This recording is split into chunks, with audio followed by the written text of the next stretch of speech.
All right, we are live. Thank you for joining us today. Have a special guest. You won't see him on the screen, but you'll hear him shortly. He is not putting his image up for safety reasons because he is an ex-Muslim who has converted to Christianity. I'm going to be talking a little bit about his life story and about the abundant differences he sees between what Christianity has to offer and what he experienced previously as a Muslim. Let me just open us with a quick word of prayer before we get started. Dear Heavenly Father, we thank you so much for this time together. We thank you for the technology that allows us to connect with people all around the world. We ask that any Christians watching today get something useful and beneficial from this discussion, and that any non-Christians watching, especially Muslims, approach the material with an open mind, that they not simply dismiss what we have to say, they not say, well, he couldn't be a real ex-Muslim because no one ever leaves Islam, but rather actually take the material into the account and think about it. We ask that you be with us and you guide our discussion today. We ask that anything that we say that is true and useful is remembered and applied to people's lives, and anything that we say that is untrue or not useful is simply forgotten. We ask all of this in Jesus' name. Amen. So, as I said, I'll be talking with an ex-Muslim. His name is James. I'll give him a chance to briefly introduce himself. We will be taking comments throughout. So if you have anything you'd like me to ask him, just put it in the chat and I will comment on that. We'll kind of go through his life story, but do you have anything you'd like to say first before we get started, James? Yeah, so hi, it's certainly a privilege of mine to be on your show. I've watched your show periodically over the past couple of years, and it's been a pleasure to watch that. I've learned some things as well, in all fairness, even things about Islam I didn't know. It's an honor to be on the channel speaking to you, and yeah, I can't wait to discuss my experiences of Islam, being brought up as a Muslim, and how I got through to being convinced that the Bible is the truth. Excellent. Before we jump into that, I don't know if you heard this, but someone has already brought it up in the chat. Ijaz, the Muslim apologist, was just caught on camera making some racist remarks and trying to reveal a Christian he was talking to's identity, and then implying that people were going to come and get him. Have you heard about that? I did watch on one of the other Christian channels, I think it was Islam Critiqued. He put something up on his channel. I did watch it, but to be honest with you, what I was listening to was pretty much a default, what I call the Muslim default of their personality. And when you consider the life course of Allah and Muhammad, I just thought, well, you're following your God and your prophet perfectly. So what are we to expect? Excellent. Yeah, I kind of have a similar reaction. That I was disappointed to see that kind of behavior, but I certainly wasn't surprised. We see this behavior not only in the life of Muhammad, but also in the sacred Sharia law. We see it in the Hadith collections. We see it in the Sirah, the biographies of Muhammad. So it's a major part of Islam. It's really disingenuous when modern Muslims come and say, Islam's a religion of peace. Well, no, not really. No, it's a religion of peace. Once they've eliminated all other religions in that local community, then they can establish peace. So there's two ways of saying it's a religion of peace. Yes, it's a religion of peace, but they're lying because the text contradicts that. Or it's a religion of peace, but we'll establish peace when we've eliminated all our enemies. Yeah, that sounds about right. So let's go ahead and dive into your story. Why don't you just start by describing your background a little bit? Where did you grow up and how would you describe your home life growing up? Well, I'm 52 years old, so I was born in the late 60s, mixed race. So my father is Pakistani, my mum's English, two younger brothers than myself. So I would say I was brought up in a unique period of time because I have a particular love of music. So heavily influenced by music. One of the advantages of being mixed race is that you get to listen to music from other continents as well. So that's one. And you know, and the movies and the TV shows of that period of time as well. So a great time as far as that moment in history is concerned. But being brought up, being mixed race, as we'll discuss later, probably, you know, it has its own setbacks as well, and difficulties, obstacles, and hurdles that I had to live through. And particularly during that period of time in England's history as well, when you had a lot of racist gangs like this.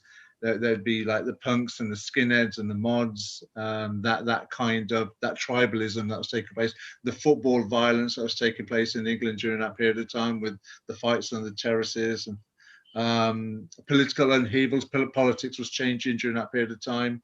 You had, like, even though you may not agree with politics, or you do agree with politics, but whether you like them or loathe the politicians, they were serious politicians at the time, and the transformation into what are now are just cartoon caricatures of what politics was supposed to be. You can hardly take these people seriously now. So interesting times to live in whilst being brought up in the mixed race community. Well, me being brought up as a mixed race person, but I hate the term mixed race. I'm not mixed.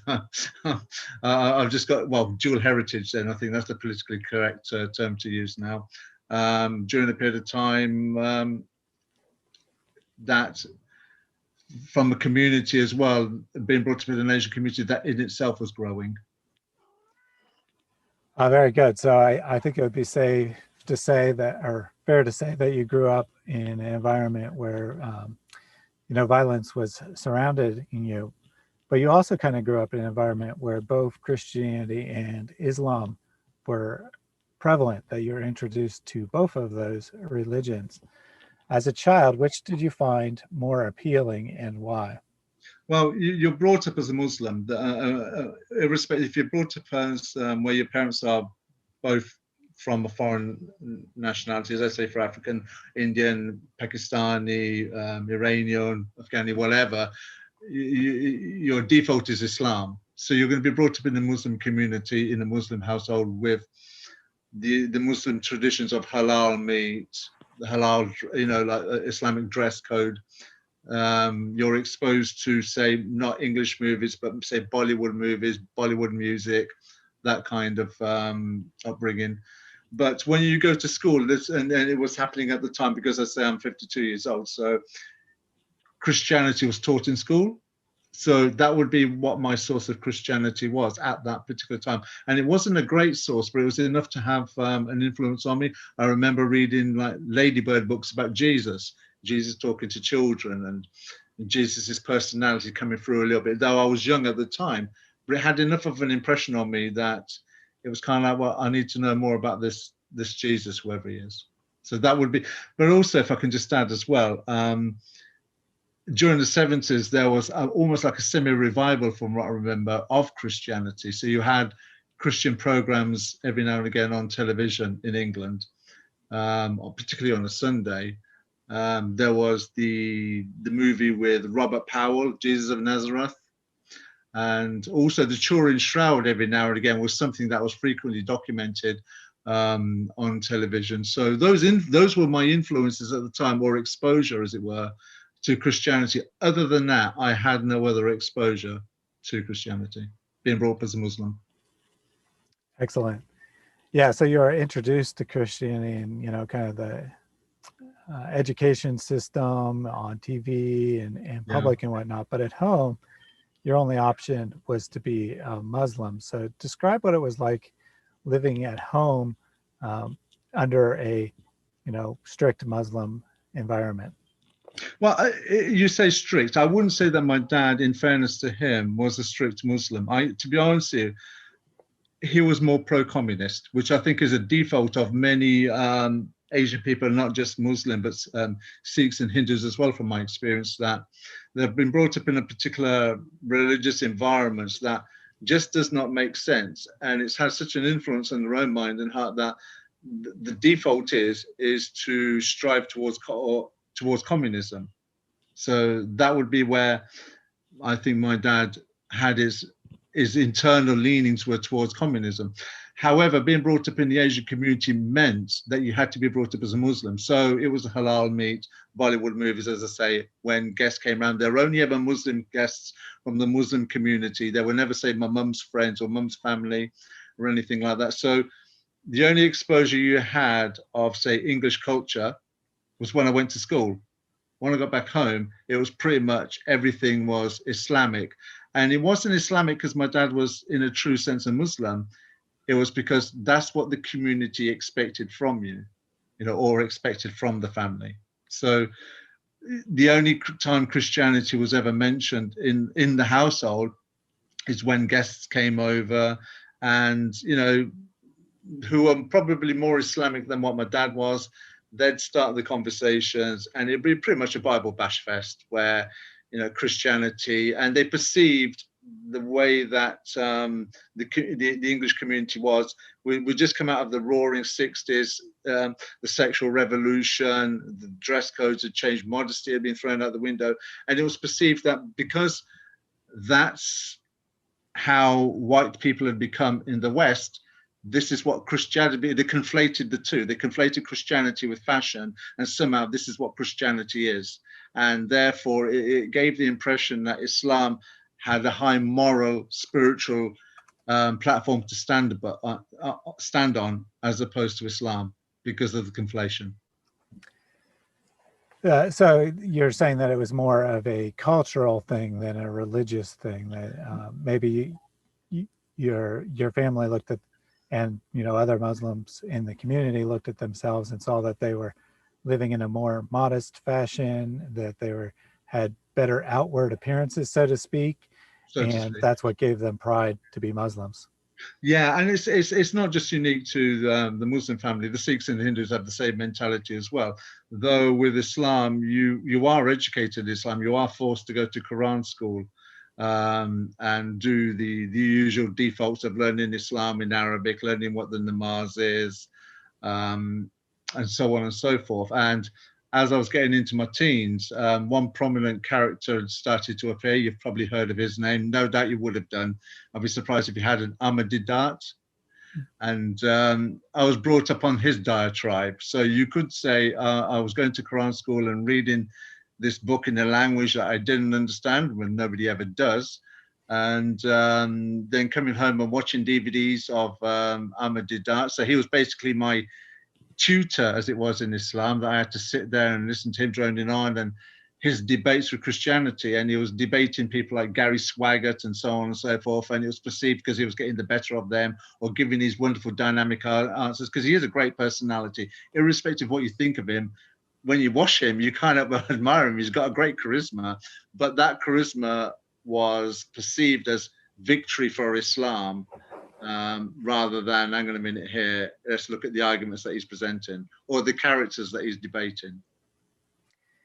Yeah, that's one thing that I've noticed a lot talking to Muslims, that it's more about appearances, more about projecting confidence, more about saying that you have the right answer and being really loud about it, than it is about making good arguments. When I try to make an argument, oftentimes like they don't even care about the points. They just want to shout you down, so to speak.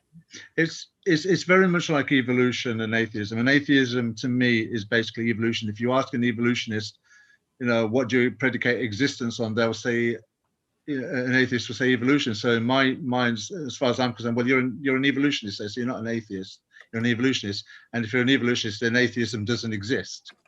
Yeah, in a pure material outlook. So, and what I find with the two is that it's all predicated on emotion, not logic. And with the magician confuses the eye to confound the mind. The evolutionist or the atheist and the Muslim scholar, they confuse the ear to confound the mind. And you'll find that both of them are very clever at intellectual gatekeeping. And they'll use words and language and symbols that give the impression that they are intellectually and academically superior to you. So you're more inclined to listen and accept what they're saying. And because some of them have certain degrees or academic achievements, that's where the intellectual gatekeeping comes in. That is to say, right, I have no choice but to agree with you because you're the scholar and I'm not, and who am I to challenge you? Yeah, definitely. There was a good comment from the chat, Stickman Sam, which, by the way, he says that he remembers you from talking to you in the comments and said it was good to hear more of your testimony. He said that Ahmadiyya is the Muslim equivalent of an atheist Christopher Hitchens, and I think that that's very perceptive. That, and then KL added that atheists act much like Abdul's. I think that's a very perceptive comment, that atheists like to project that they're the smartest people in the world, that they're only following their reason. But at the end of the day, they just have made a presupposition that God doesn't exist. And then the vast majority of the time, I mean, of course, there are exceptions, but the vast majority of times, atheists are only interested in saying, well, you haven't proven your case, therefore atheism is still true. We win by default. So it's kind of the same game as the Muslims play. You start with a presupposition and then you can't be argued out of it. And the irony is, when you look at the two, evolution and its twin sibling, atheism and Islam, they argue very much in the same way. They both appeal to science, they both appeal to logic, they both appeal to history, and both of them have no basis in logic, neither of them have any basis in science, and neither of them have any basis in history. So I find that the subject matter may differ, but the attitude, the mindset, and the emotion are exactly the same. They're a mirror image of each other. It's the same argument, but a different subject. Definitely. So you grew up as a Muslim, but at some point you began to doubt the truth of Islam. Can you tell us about that? What first made you start doubting? Yeah, I think the more I started to learn about Islam in my early teens, for instance, I wouldn't say Aisha, Muhammad's relationship with Aisha came later, but one of the first things I remember was that a Muslim can have 4 wives. And I don't know why. Now, many men might find that, that's a dream. But I go back to what the Apostle Paul said I think it's in the book of Romans, where it says that wherever man goes, he takes the law of God with him because it's written on the heart. So they do the law or the things of the law. I forget the scripture. I should have probably had that ready. I knew I was going to quote it as well. But I'm sure you know which one I mean, Thaddeus. So having one woman, and the irony is that I only ever wanted, in all my life, whatever I've wanted to do in my life, all I've ever wanted to do was just be married. I couldn't care less about academic achievements. I couldn't care less about a career. I certainly don't care about money. I certainly don't care about affluence and things like that. All I ever wanted to do is just have the love of a good woman and me be a good husband to her. All right. The idea of you can have 4 wives, I just found totally repugnant. There was just something intrinsically wrong with that didn't sit right with me. And then the more you start looking into the Quran and you try get, say, Islamic English translations of the Quran, and then you're finding things like this God just talks about hell all the time. That's assuming you can understand what the ayah are actually saying. See, the Bible's quite coherent, even if you don't understand what's going on sometimes. And I'll admit that sometimes when I'm going through certain scriptures, I'm thinking, God, all these different names, son of such and such, this is going on, that's going on. I have to catch up a little bit. But you can do a bit of research and look at the background. But with the Quran, you just can't do that. It's not coherent and it doesn't make sense. And Allah's ranting about hell all the time. And then you come across other subjects, that the Quran talks about, like, and this goes back to what it started to make sense about, like the Muslim community where I was living, their attitude towards non-Muslims, because they're reflecting behind closed doors And this is another thing as well, that the Islamic community projected itself as being friendly and kind, and they're not racist and such, but behind closed doors, these people are vile. They have such a prejudice and hatred of anything that's non-Pakistani or non-Muslim, or not. When I say Pakistani, predominantly their own, then by extension non-Muslim. That is okay. We care about ourselves more. We only are concerned for ourselves first. Then by extension Muslims. That is the Bengali, the Gujarati, the Indian Muslim, so on and so forth. The Punjabi Muslim, and then by extension Muslims that are coming from other continents, and that's where the limits are. And they have their own racism inside. So I found that the more I read of the Quran in English, the more I saw the rhetoric I heard behind closed doors matched what the Quran said, but it didn't fit the narrative of what these people were like when they're out in the streets, outside in the public. So that would be what I found from the Quran. That's very interesting that, you saw this moral teaching of Islam and you inherently recognized that there was something wrong with that teaching, that one man cannot properly care for 4 wives, that there'll inherently be differences among them, and there'll be jealousy and whatnot. And then secondarily, seeing that the negative attitudes you saw within the Islamic community perfectly reflected what you saw in the Quran. So in effect, it was learning more about Islam that made you not interested in it. Is that correct?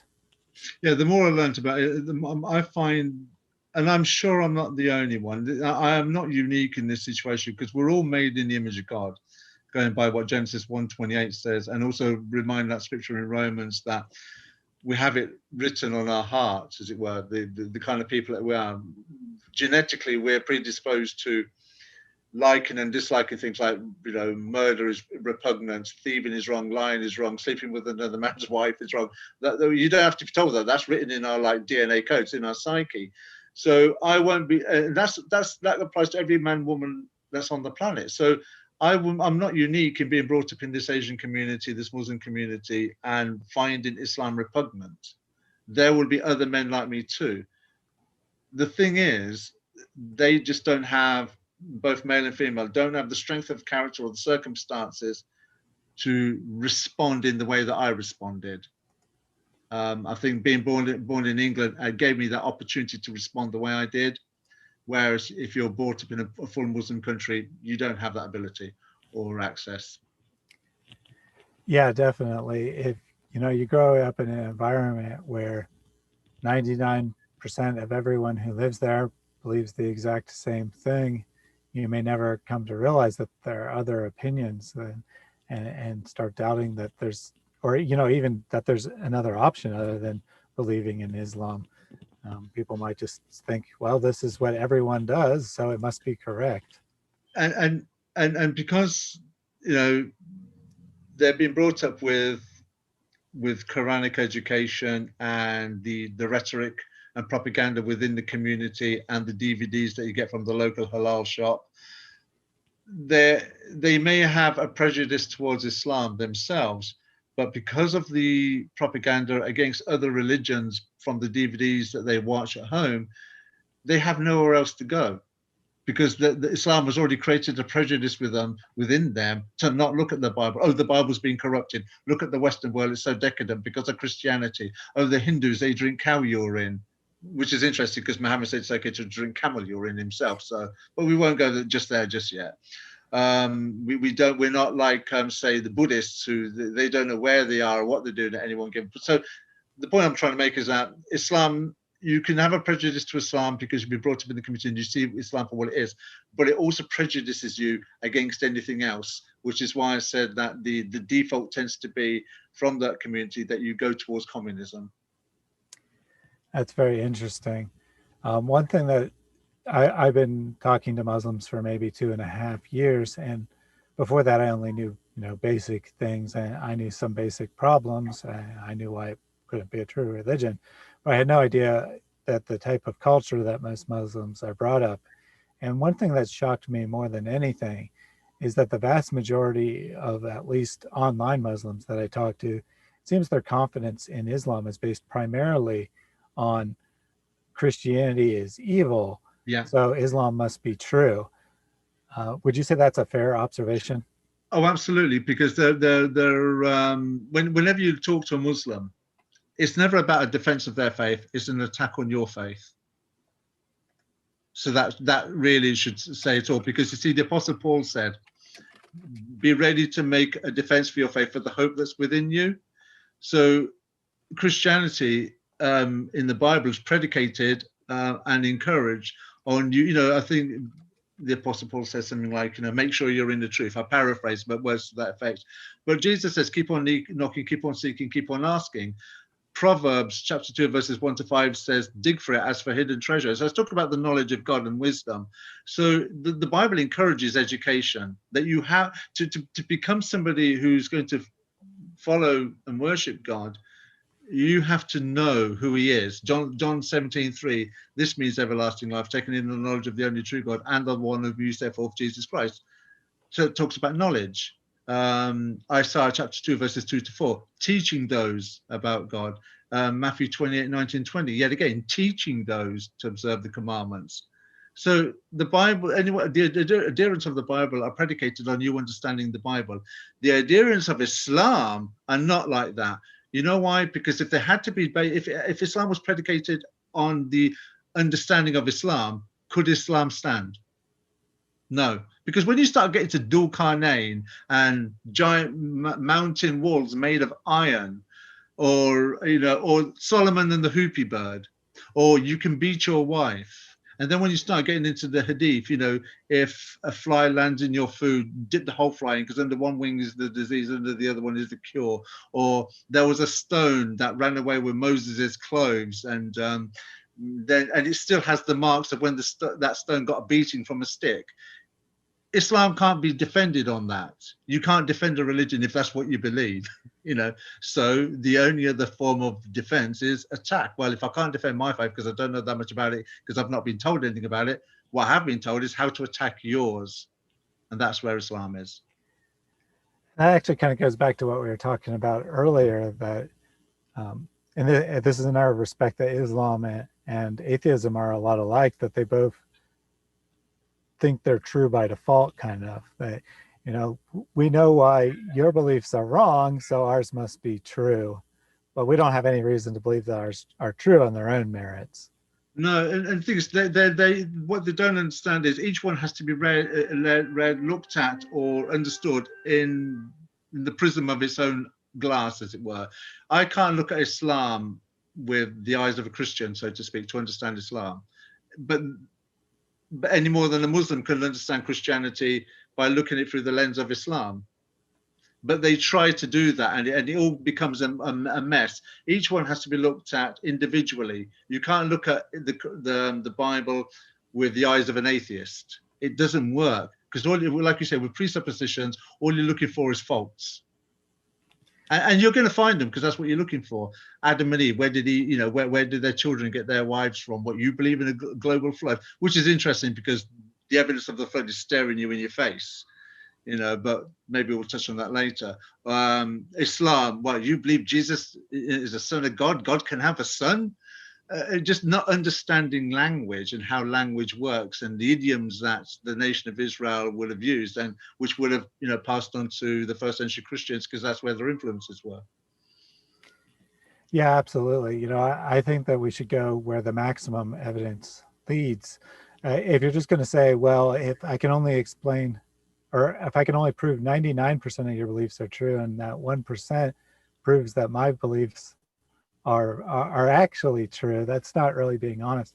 I mean, every view is going to have some sort of weaknesses. So instead of looking at the weaknesses, you should evaluate each system independently on its own strengths. It's like the old jigsaw analogy, where if you can't find where a piece of the jigsaw goes, you don't throw the whole jigsaw out, as it were. You continue with the rest, and finally at some point you'll find where that piece fits. Excellent analogy there. So a little while ago, A Day Without Yesterday asked a question. He said, did you leave Islam once you were financially independent or whilst you're dependent on your family? We hadn't actually gotten, we got to your reasons why you started doubting Islam, but we hadn't gotten so far as how you actually went about it. So why don't you tell us how you came to actually leave Islam? Yeah, I living in England, born in the late 60s, grew up through the 70s, heavily influenced by music, the disco, the hip hop, the pop music of the time, Tears for Fears, Depeche Mode, all that sort of stuff. Really, you know, I describe music as my best friend. So, and I found that the only way I was going to survive was to leave home. So when I left home, I left home as young as I legally could, and that's what I did. And by doing that, I was walking away from Islam and I was walking away from the Asian community, and I just wanted to go and do my own thing away from this racist, rabid, mendacious, malignant cancer on society.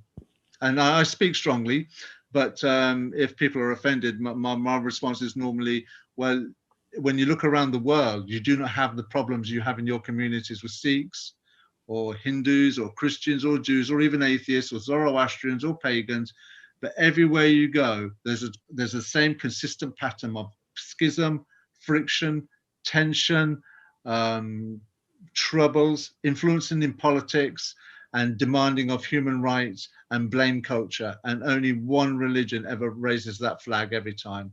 And that's the religion of Islam. So I have 1400 years of history and 100 years of immigration around the world to show that my prejudices towards Islam are actually historically based. Excellent. You kind of hinted at it already, but what were the personal repercussions of leaving Islam? Did you lose family, lose friends, that kind of thing?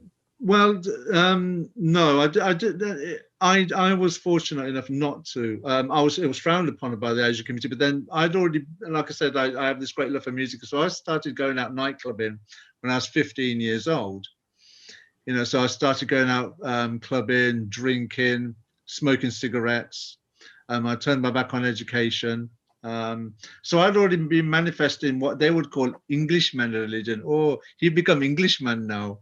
So I was what they would be considering becoming somebody who's more influenced by the English side of my my bloodline, and not the Asian Muslim blood set of my bloodline. So the direction I took was pretty much what they had expected me to do, and I pretty much didn't care. I wasn't one of those guys that was drinking a pint of lager behind the bike sheds, you know, like many Muslims do with their vodka for medicinal purposes. I was doing it in front of the pub with a fag in one hand, a pint of beer in the other, and listening to some fantastic house music. And I did it in front of everyone, and I didn't much care for what the response was going to be. Excellent. So when you left Islam, you briefly became an atheist. Why did you choose to become an atheist? I don't like the word atheism. I don't think the word atheism was bandied around that time in my life in the mid 80s. I think the word atheism is bandied around now more commonly. For me, it was evolution, which is why I have the attitude now. I don't think atheism exists, because whenever 97% of atheists, when you press them, they'll say evolution. So I was okay, you're an evolutionist then. So I was more inclined to go towards evolution. I tried very hard to believe in it. I think the reason why was, and I think it's the same reason for anybody that hasn't been brought up with any, or even many with a biblical education, is the wickedness that you see on earth, the reconciliation of the wars, the rapes, the murders, the injustices, the violence meted on history that you read when you're at school, but also what you'd witness in the news at the time, you know, and not just that kind of wickedness. I've been influenced by things in the media. I mean, the one thing I'm grateful to my dad for was that he was very politically minded. So I was brought up on John Pilger. I don't know if you know of him in America, a reporter, world-renowned reporter, David Jessel, Mark Thomas, these kind of people. So I was quite, I wouldn't say astute, but I had an eye on the news and an understanding that there's a narrative more than what you read. But also things like rough justice, One of the influences that I had in my life was a documentary called 14 Days in May, where a young black guy was incarcerated in America, was on death row, and they knew he was innocent, but he still got executed anyway. So it was those kinds of injustices as well, that a man had his life taken away from him, and for no reason. He was guilty. He was innocent. The police knew he was innocent, and there was, I couldn't reconcile that a God would allow that to happen. So, and I don't think, unless you've got a good grounding in what the Bible teaches, you can ever reconcile it. So that's why I aim towards evolution, I think. And I never really accepted it. I tried hard to, but there were just so many things wrong with it. Excellent. So you would say that definitely that the moral argument, why, if God exists, if an all-powerful, all-loving being exists, why is there evil in the world? And I think that's probably the objection that's most common. It's definitely the objection that's most common among atheists.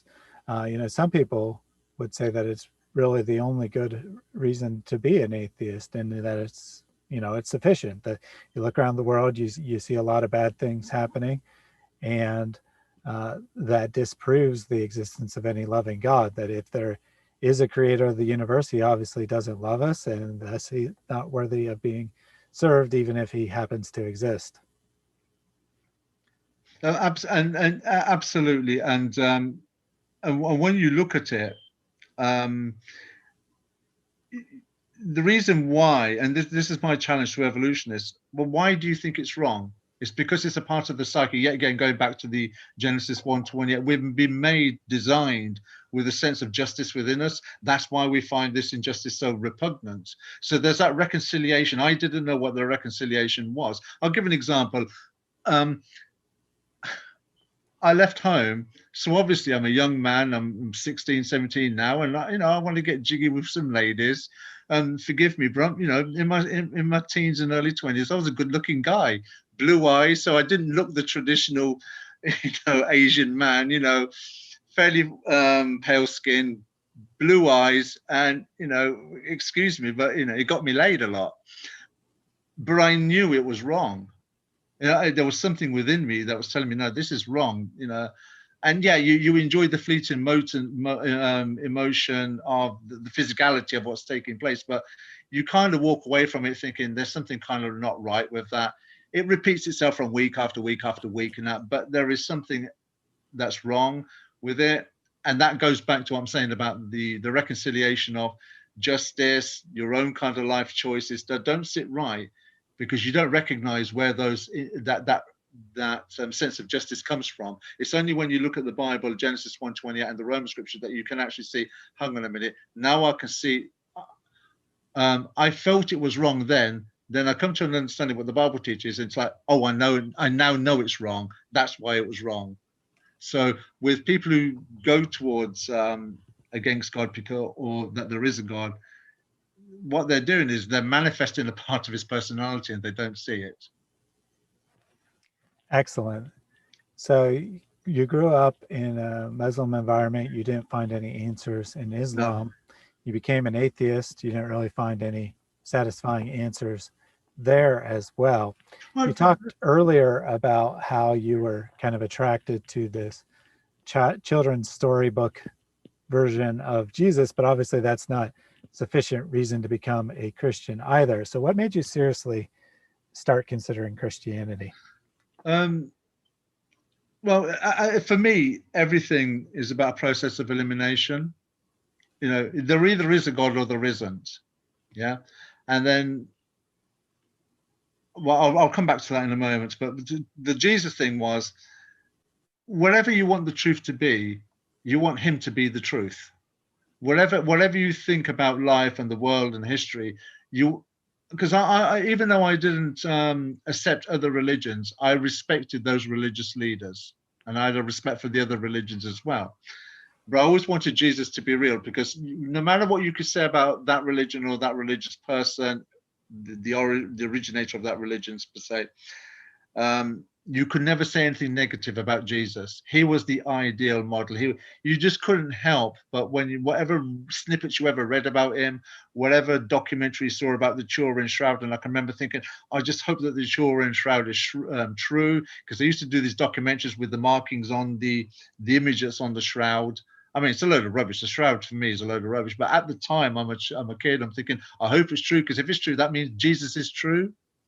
Then the Jesus of Nazareth, the portrayal by Robert Powell, that it's kind of, you can't help but see more of Jesus walking then, albeit rather than just imagery. You see Jesus as a person, more of a person. And then I'd walk past. There was 2 churches I used to walk past, and you'd see Jesus nailed on the cross, and you can't believe, why did he die? I don't understand. Why did he have to die?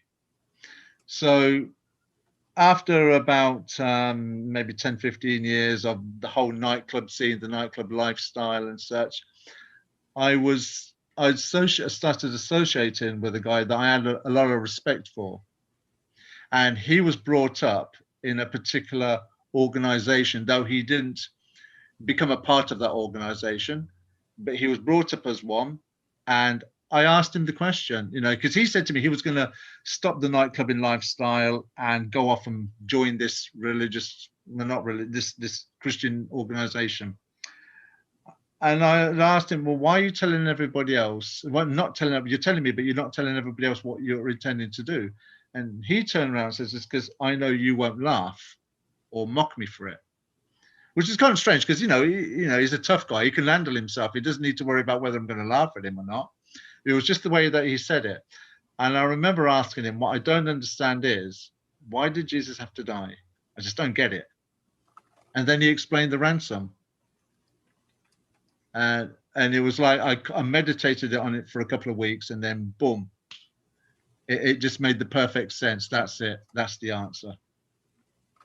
But like I said, it's a process of elimination. So he gave me a book to read about evolution.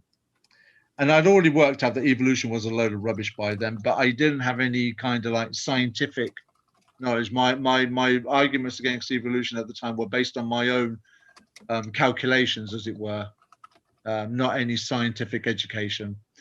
I then read the book, and the more I read the book, the more angrier I was getting by how obvious evolution is. So rubbish. It is monumentally, it is more obvious as a fake scientific proposition than Muhammad is a prophet of God. And Muhammad is so monumentally, so obvious as a fake prophet of God that this stuff is science fiction. It's not even credible science fiction. It wouldn't even entertain anything in science fiction that nothing created everything, and everything came from nothing, and nothing created time, and nothing created the periodic elements on the elemental table, and then all these spherical objects are all spherical because nothing did it.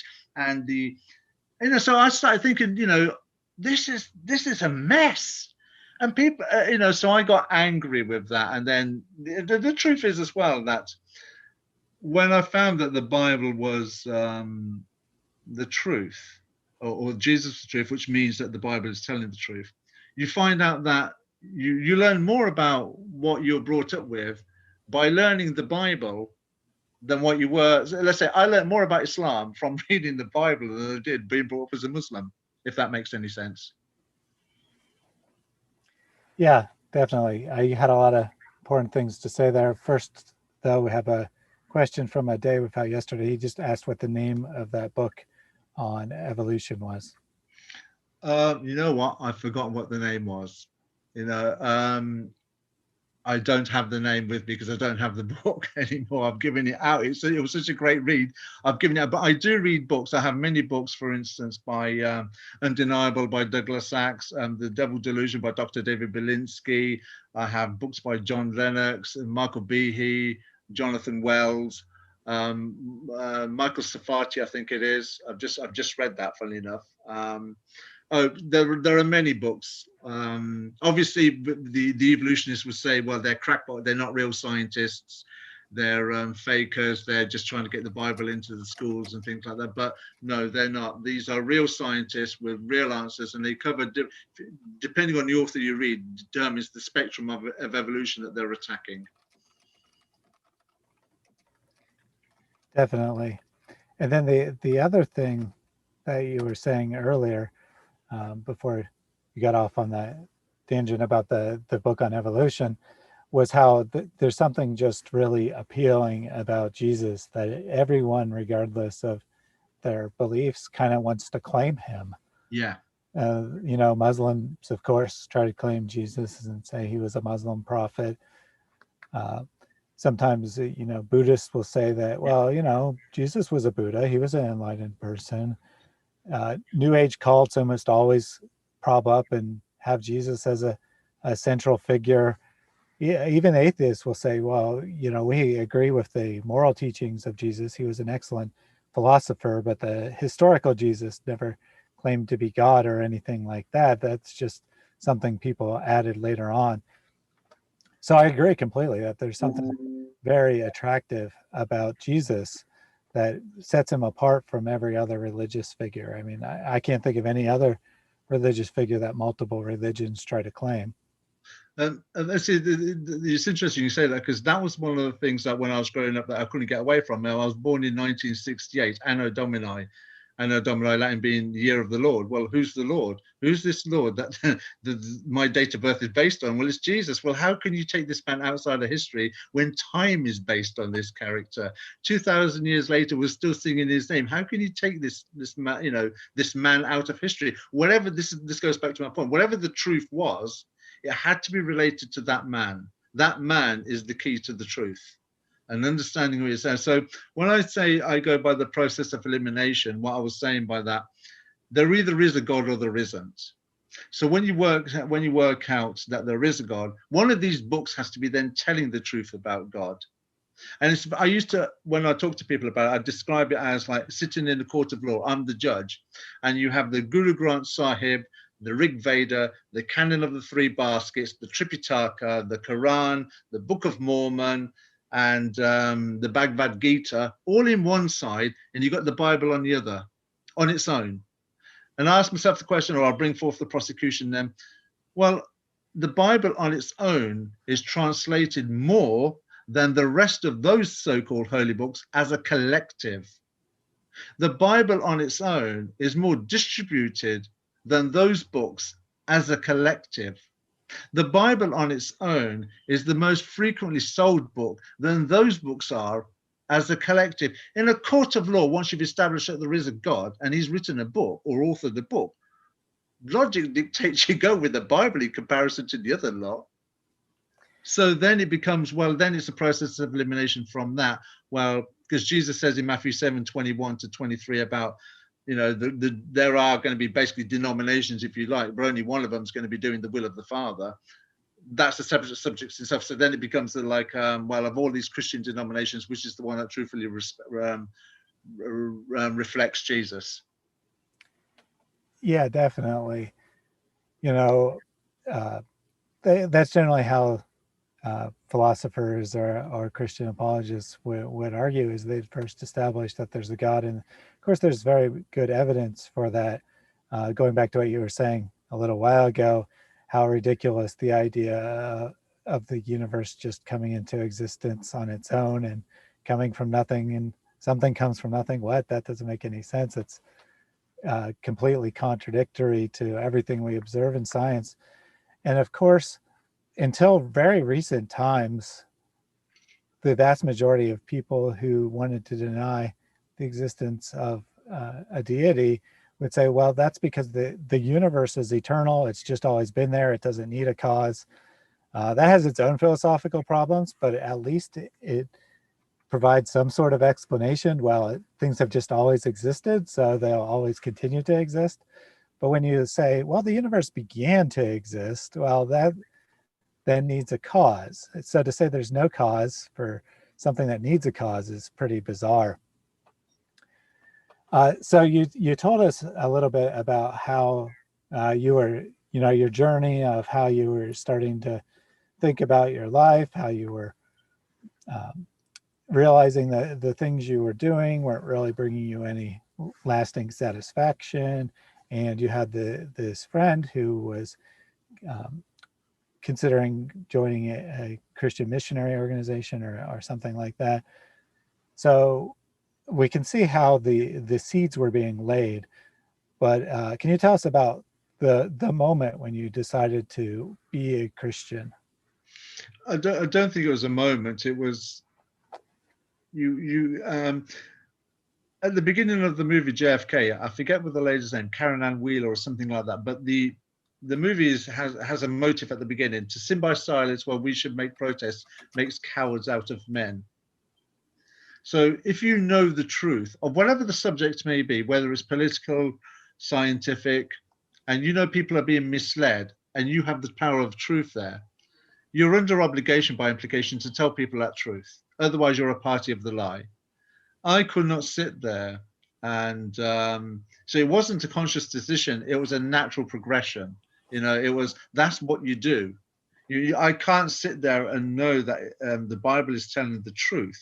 And particularly when you look at the period of time that we're talking about now. So for me, I'll quite happily say, yeah, we're in the last days. In fact, if you think about it as a football game, the 90 minutes are up. We're in time added on, and God's about to blow the whistle on this game. That's where I am now. That's where I perceive myself to be. So how can I, when you go look, Ezekiel 33, where it talks about Son of Man and Watchman is what I've made you, you must go and tell the house of Israel, to repent, and if they don't, then that blood guilt's on them, but you'll save your own blood because you've warned them. But if you don't warn them, they will die in their error, but their blood I'm going to ask back from you. How could I not tell people then, or not become, or go along that line of faith, or not let it be a natural progression? That's just manslaughter.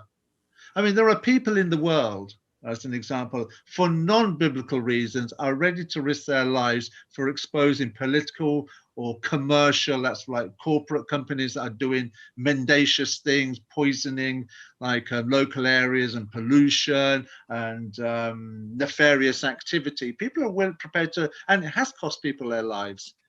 I've got the greatest, there is no greater responsibility right here, right now on planet Earth than opening the eyes of people to what the truth is about the biblical truth. There is no greater responsibility. And I'll challenge any human being, well, name something that's greater than that. You can't. So how could I sit there and do nothing while Jesus says, go make disciples, and then the end will come? It's a no-brainer, really. It's a natural progression. Excellent. So your experience seems reminds me a lot of J. Warner Wallace, a famous Christian apologist. He says that, at one point he was never a Muslim, but at one point he was a very vehement atheist, that he would even go around making fun of Christians and whatnot. And then he just kind of slowly over time, just gradually began to see that Christianity was actually true. And he can't point to an exact moment where he made the difference, but now, he's definitely a Christian. He was definitely an atheist before. So for some people, it's definitely just a gradual progression from one view to another.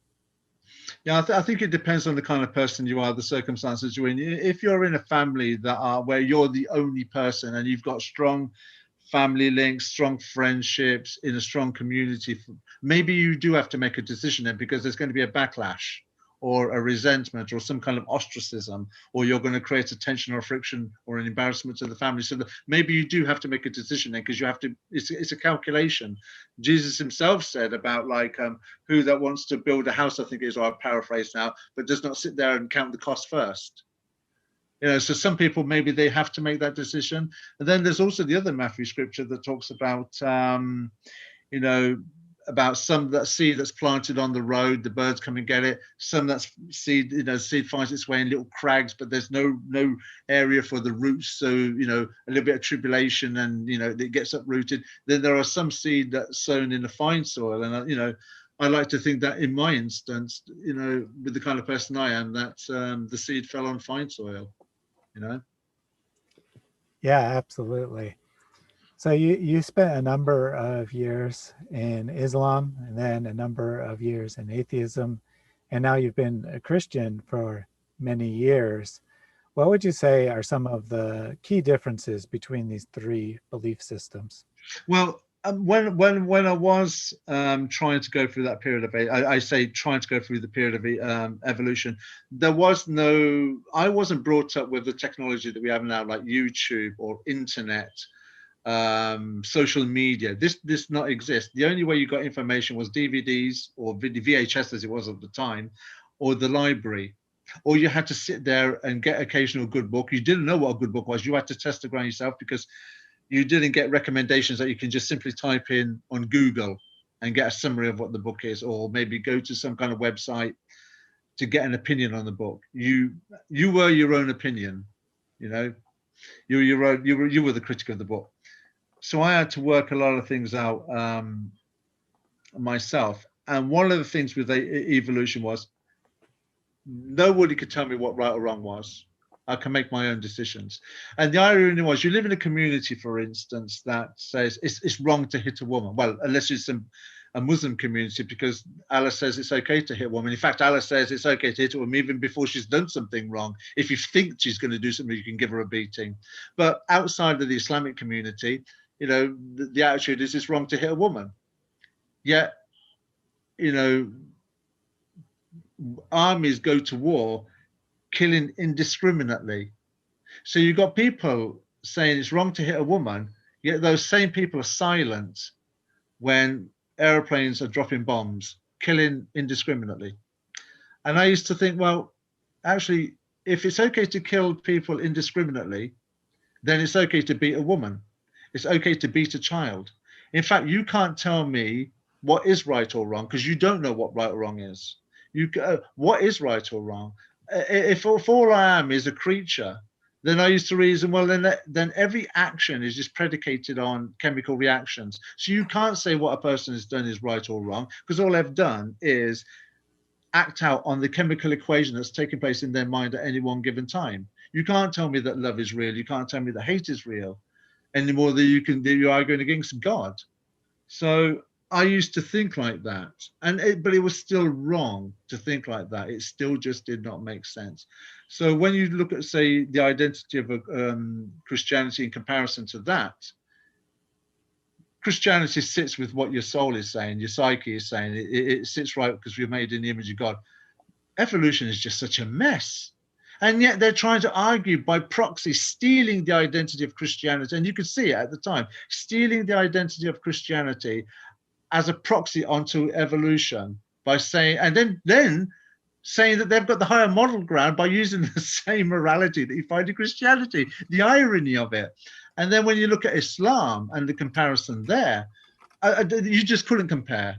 I mean, to be honest, if you want to compare Christianity with Islam, why is it then that the most corrupt countries, the most backward countries, the most least producing countries, the least educated countries are all Muslim countries? If you want to see how good Islam is, look at a Muslim country. Look at Pakistan, look at Malaysia, look at Saudi Arabia, look at the United Arab Emirates, look at Somalia, look at Yemen. You know, look at these countries. I'm not saying all of them are bad because some of them actually, to modern or not really Muslim. They have that Muslim idea. I don't think, say, Libya was a Muslim country. It claimed to have been, but I don't think it really was. When you read the book, The Green Book by Muammar Gaddafi, which I thoroughly recommend to anybody, he doesn't come across as a Muslim. He comes across as a very intelligent, smart man. Certainly the best political book I've ever read. But the point being, Muslim countries are backward. So when you look at, say, the Western world, the Islamic countries don't. Amnesty International isn't a product of the Muslim world.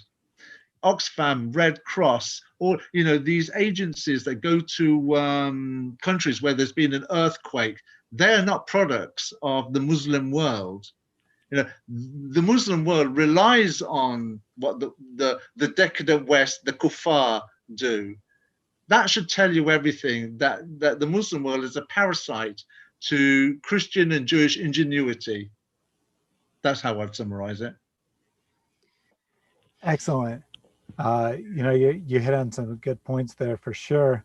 the Muslim apologist Muhammad Hijab, I don't know, maybe 6 months ago now, he put up a survey on his channel for his Muslim viewers, like, which issues make you have doubts about Islam? And the number one answer by far was moral arguments against Islam, which is not surprising. I mean, it's really easy to make moral arguments against Islam. And the moral argument in general is very powerful, whether we're talking about with atheists or Muslims or whatever, because everyone feels like that there's right and wrong. And it's really hard even for the convinced atheist to deny that there's right and wrong, but they know they have to, because that's the only thing that makes sense in their system. Yeah, But I would go up to an atheist, for instance, right? When I'm in the mood of being antagonistic to one, when I've had enough of their silly, petulant, churlish arguments, and I'll say, "Do you have a sister?" And if they say yes, I'll say, "Well, if she consents, can I come over and have sex with her tonight? Do you mind? Can I have sex with your mum if she agrees?" Or then he'll say, "Well, but she's married." I'm thinking, yeah, but why do atheists get married? That's a religious ceremony. You're mocking the identity of God. You're mocking the Bible. You're mocking religion, but your parents are married and they're atheists too. Can you explain why they're married? Why have they taken a religious ceremony that you're mocking? Okay, can I come over and have sex with your mummy tonight? What if if your dad disagrees or agrees, it's irrelevant. Whether you agree or disagree, that's irrelevant. But if your mum agrees, there's no moral argument that you can present to say that me taking your mum home to my place tonight and being intimate with her is wrong if she agrees and we agree. That's all that matters, is the agreement. So do you mind if I come over to speak to your mum tonight? Or I would say, you got a daughter, haven't you? And they'll say yes. And I'll say, well, how many penises would you like inside your daughter before enough's enough? 10, 15, maybe 20? Do you think 25 is enough different penises inside your daughter before you turn around and say enough's enough? How many different children do you want her to have with different fathers? 2, 3, maybe 4. It's not 4 not enough. How about abortion? Would you like your daughter to have abortion? Obviously, you're going to say abortion's right. So you don't mind your daughter having about 25 different cocks in her, about 3 different children with 3 different fathers, and have had 2 abortions and maybe had 2 sexually transmitted diseases too. Because that, you've got no argument to say any of that is wrong, you atheist. No, sorry, did I say atheist? I meant evolutionist, because you said that your existence is predicated on evolution. So you can't say anything. And yet, if I asked you the question, would you like your daughter to maybe meet one man, settle down with one man, spend her life with one man that truly loves her, have children with one man? Which one would you rather have? Oh, you want her to settle down with one man. Well, that's funny, because that's exactly what the Bible teaches Christians to do. And you just said that the Bible is a joke. It's fun, a bunch of fairy tales. It's funny when you start hitting the moral argument and you throw it back in their faces, right? How quickly they I have actually, the atheists, evolutionists, are 100% the most hypocritical creatures on this planet. They are cowards and hypocrites, every single one of them. It's the same argument I have with Muslims. 1.6 billion human beings on this planet vindicate, validate, and exonerate child rape by a principle called communal responsibility. So that's my attitude.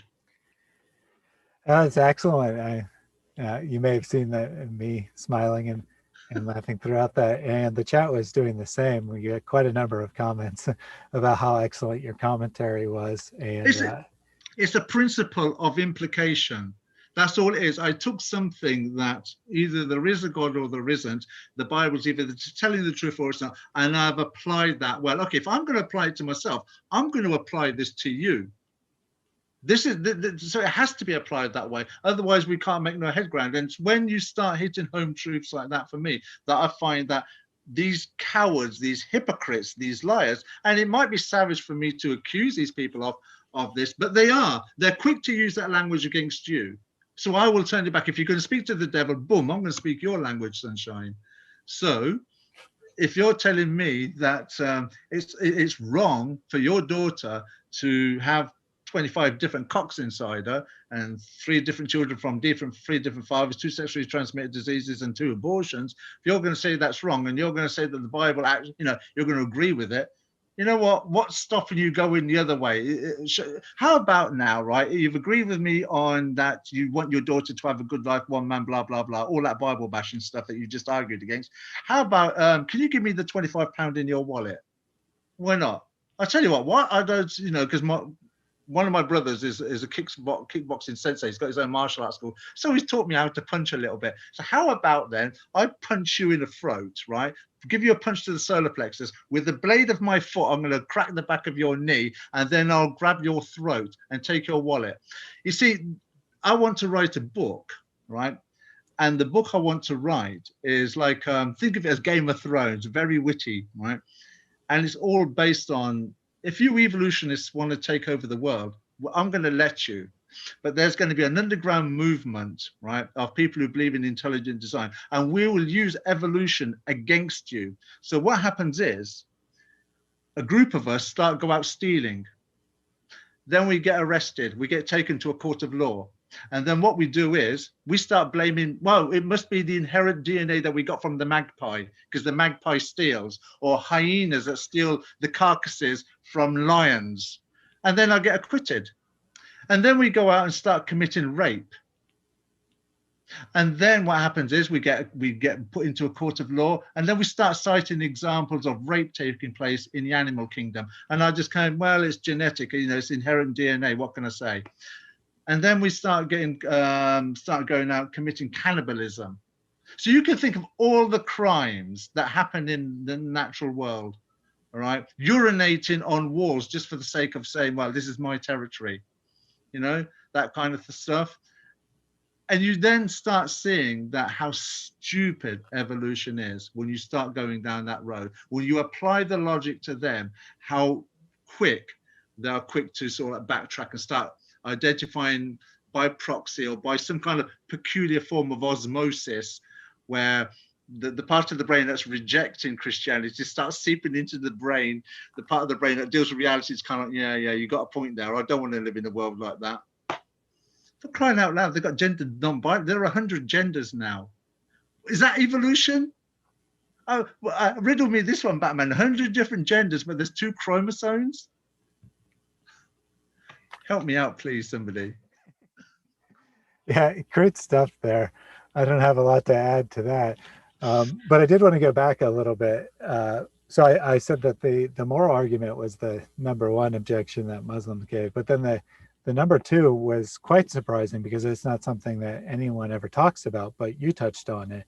And that's that the Muslim societies are very backwards in comparison to Western societies. And the reason that would bother a Muslim, other than, you know, jealousy, wanting to have a more prosperous society, is that the Quran asserts over and over again that Muslims are the best of all creatures, that Allah has highly favored them. And then they look at the world, and that doesn't seem to be the case. See, that in itself, I mean, first of all, that the verse that you just wrote, cited there, I think it's 98 verse 6, that the Muslims are the best of creatures. That's 98 verse 7. 98 verse 6 is non-Muslims are the worst of creatures. We're lower than rats, dogs, pinks, or whatever. And yet, we're living in a world where if a Muslim says that, well, a Muslim, or let's go one further, if a person identifies themselves as a Muslim, then by implication, they've got no choice but to agree that every word of the Quran is from their God, the words of their God, and they have no choice but to agree with it. That means that that verse is something that they have to agree with. So their neighbor, the person they work with that's a non-Muslim, they have no choice but to say, yeah, my God thinks that you're the worst of creatures. You're worse than the pig. You're worse than the dung beetle. You're worse than, you know, those little kind of like worms that you find in dog excrement. You know, that's what you are, the worst of creatures. That's what my God thinks of you. And as a Muslim, I've got no choice but to agree that that's what you are, because my God says so. That is not hate speech. And yet, if I took the Quran to work and I said exactly the same thing, pointing to the verse, I'm a bigot, I'm a hater, I'm an Islamophobe, I'm intolerant, I'm inciting to violence, I'm a xenophobe, I'm a hater, and all the other spiel and rhetoric, you know, that comes my way. So when you're talking about like the Muslim world, when you have that kind of mentality, what productivity are you going to get out of it?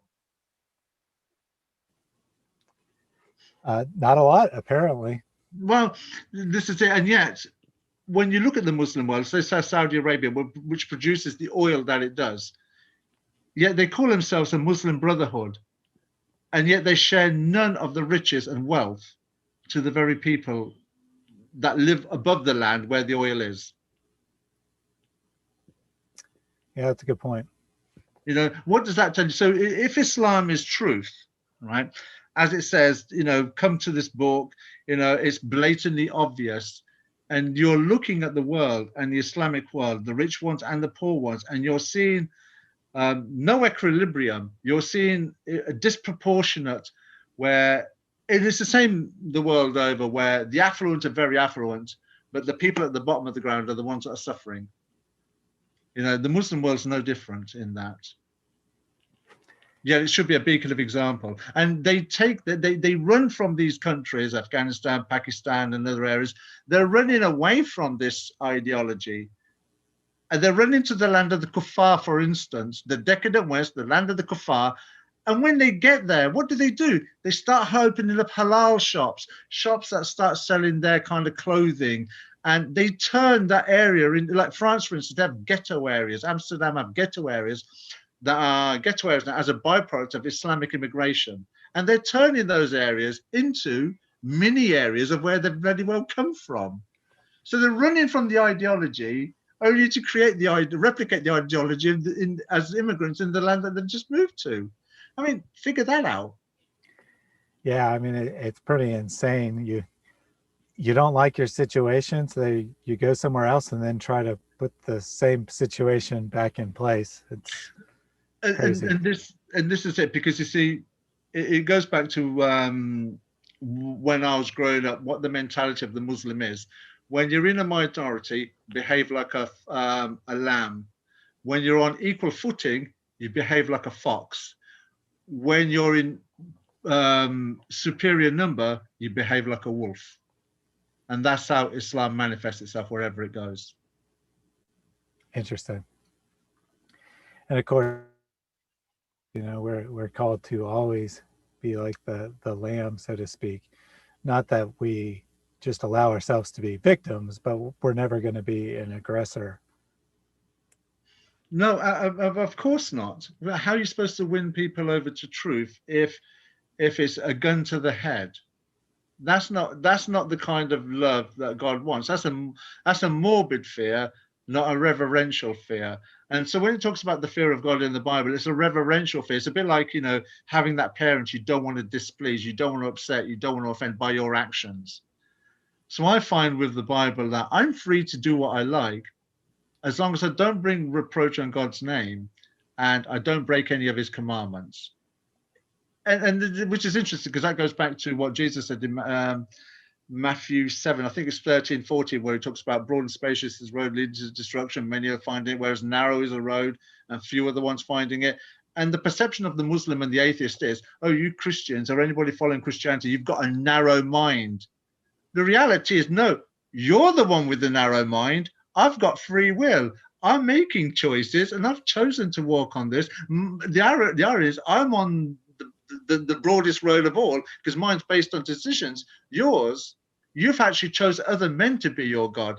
You see, in the atheist world, the evolution world, the Richard Dawkins, the Lawrence Krauses, these kind of people have become your God. They're your gurus. They're your scholars for dollars. And in the Islamic world, you've got the Mohijabs, you've got the Ali Dawas, the Ahmadidas, the Zakir Naiks. These have become your gurus and gods. Me, on the other hand, I'm not being led by other men. I'm being led by a book that's been inspired by God. How can you turn around and say that I'm narrow-minded? I'm broad-minded. You're the one that's narrow-minded when you look at it. Excellent point there. First of all, we have a super chat from Wooter. He did not leave a message, just a donation, so thank you very much for that, Wooter. We have a question from Lloyd, and let me remind the audience that we now would be a good time to start putting questions you may have for my guest in the chat.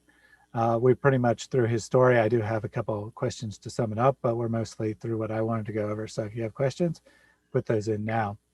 The question from Lloyd is, did you learn any of this material with specific citations from the Sharia law in madrasa or the mosque, or did you just observe this behavior in other Muslims? You observe it in other Muslims. So it's like I said, they have like a two-faced personality. There's the face that they have for the public world, the non-Muslim world, and then they have the face that's hidden behind closed doors. That when the door closes, there's a different personality and mindset. And I think you have moments in your life that are catalysts. And I think for me, it was about 1987, 88 when Salman Rushdie wrote the Satanic Verses. And that for me is like a pivotal point where that face that was hidden behind closed doors started to come outside more in the open now as to what this religion is really like. Slowly but surely, from that moment on, for me, is when the reality of this religion's attitude started to make itself manifest in Europe. Would it be fair to say that you probably didn't hear a lot of explicit teaching about how Christians are evil or they're the worst of all creatures, but you just absorbed that attitude from the way people behaved and the incidental things they say? Well, it's more a case of things like, look, they bring out the Quran. So when you bring out the Quran, it's predicated on the Bible being corrupt. So you get a lot about, you don't have to understand anything much about Christianity. They're not going after Christianity because there's nothing about Christianity that you can deride or mock. They may go after, they believe Jesus is the Son of God, but it's more an attack on the Bible. So they're undermining the authority of the Bible, and that's the get-go, the goal. You see, if you're attacking Christianity, you might be inclined to look at the Bible. But if you're going to attack the Bible, it's pretty much you're going to stay away from it. That's the attitude. And then they try, like I said, they try and conflate the decadent West with the sexual revolution of the 60s and say certain areas of entertainment. And they try and teach that, well, that's Christianity. You know, what you're seeing on TV with this lewd dancing, these low cut tops and the short skirts, that's Christianity. That's the image that they try and brainwash you with. See, now that we've got social media, YouTube, Twitter, and all these other forms of communication, now you get the more sophisticated forms because they've had to retaliate in a different manner because people who are reading the Quran are using the very same platforms to expose it. So they're countering it with a like manner, if you like. Excellent. So I have a couple comments. KL said, "We love everyone, including our enemies. That's true freedom. Praise Jesus." Amen to that, that we're free to love everyone. We're not obligated. We don't have this burden. It's our privilege to do so. You have a request from Stickman Sam. He says, "Can James please create a YouTube channel? I love his style doing reductio ad absurdum with explicit examples."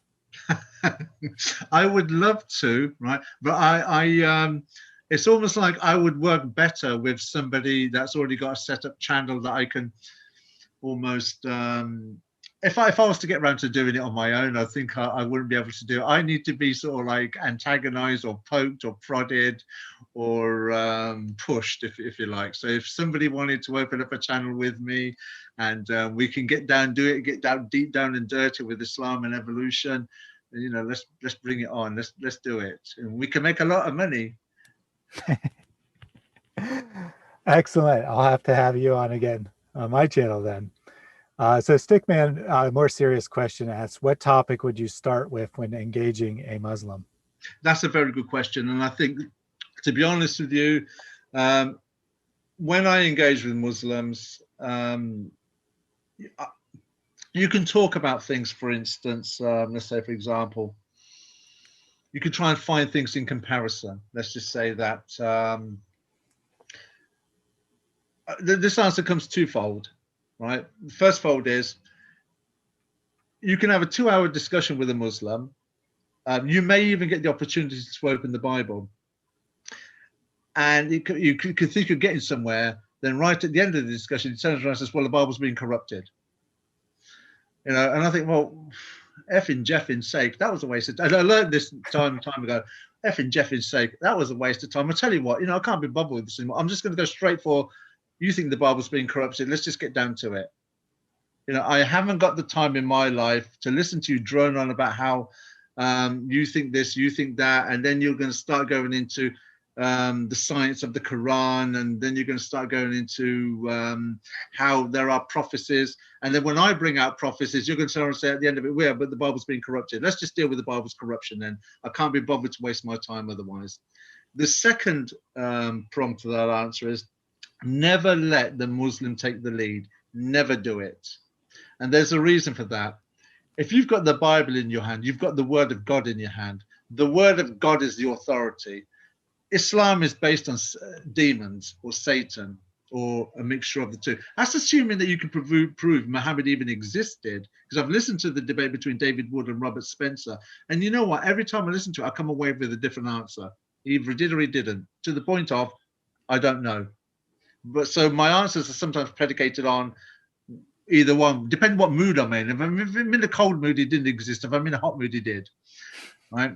By that, I mean, well, if I can't be bothered to bring up 9-year-old Aisha, and his sexual intercourse or rape of her, then that's why I say that when I'm hot. But when I'm cold, it's like, he didn't exist. Anyway, don't let the Muslim take control of the conversation.